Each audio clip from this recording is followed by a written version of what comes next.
This is the smallest lens I've ever seen in person or used before. It's about the size of a Girl Scout cookie, and it makes my Fujifilm X-T1 pocketable even in a jacket pocket. And you can buy one today for only $59. I have a link in the description, but before you do, you should probably know this lens is terrible. Today we're talking about the new 7 Artisans 18mm f6.3 lens for mirrorless cameras, and I was super excited to try this out as a pocketable, compact, prime, wide-angle lens for my Fujifilm camera. And so much so that I reached out to 7 Artisans so they could send me a lens so I could make this video. So here we are, and here's my thoughts from using this lens for about a month. Yes, it's super compact, small, and light, but that does come out at a cost. And no, not a cost that comes out of your wallet. Like I said, it's super cheap.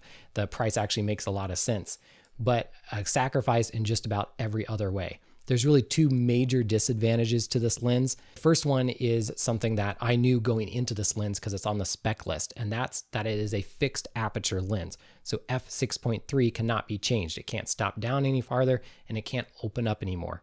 The aperture of the lens, in case you don't know, is the little hole that lets in the light that actually hits the image sensor. And not being able to change that means you are kind of stuck with some creative and exposure limitations. You can't stop it down further to get more things in focus, or open it up wider to let in more light, or get some more blurry backgrounds in your pictures. And beyond the creative stuff, the exposure stuff is kind of limiting because it's f6.3. If you're taking photos indoors, usually lower light situations, you're going to be really cranking up the ISO or using lower shutter speeds.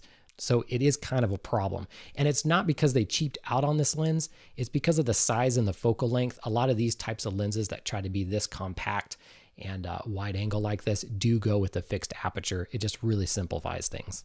But I knew that it was fixed aperture going into getting this lens, and I decided to try it anyway and just take outdoor shots where I had plenty of light and just mostly focus to infinity anyway. But it was when I downloaded the pictures to my computer that I discovered the second, more serious problem, and that's that the optical quality of this lens, the image quality, is quite terrible. My images were quite soft even in the center. It almost looked like it was out of focus even at infinity, and then it got softer towards the edges. There's also quite a lot of vignetting and, like I said, softer focus on the edges. And then when you shoot towards a bright light source like the sun in any sort of direction, if that's getting into the lens at all, then you lose a ton of contrast and the image gets even more soft. Once I got rid of my expectations of a super sharp wide angle prime lens, then I started to see some appeal to this little plastic fantastic. All these images are straight out of camera JPEGs out of my Fujifilm, meaning there's been no editing done.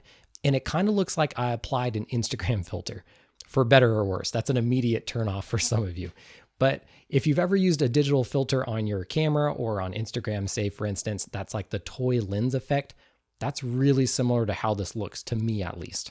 And that makes sense because that's essentially what this lens is. A toy lens. And when I stopped thinking of it like my other lenses in more of a creative toy lens, then I really fell in love with this little fella. And then the price made even more sense. We live in a time where lenses and cameras are really dang good. And there's been sort of a response by some people to go towards vintage lenses that have more flaws, are a little less perfect, or in kinder words, have character. All the shots of myself as a child were taken on cheap 35mm plastic point and shoot cameras, and those images had a look.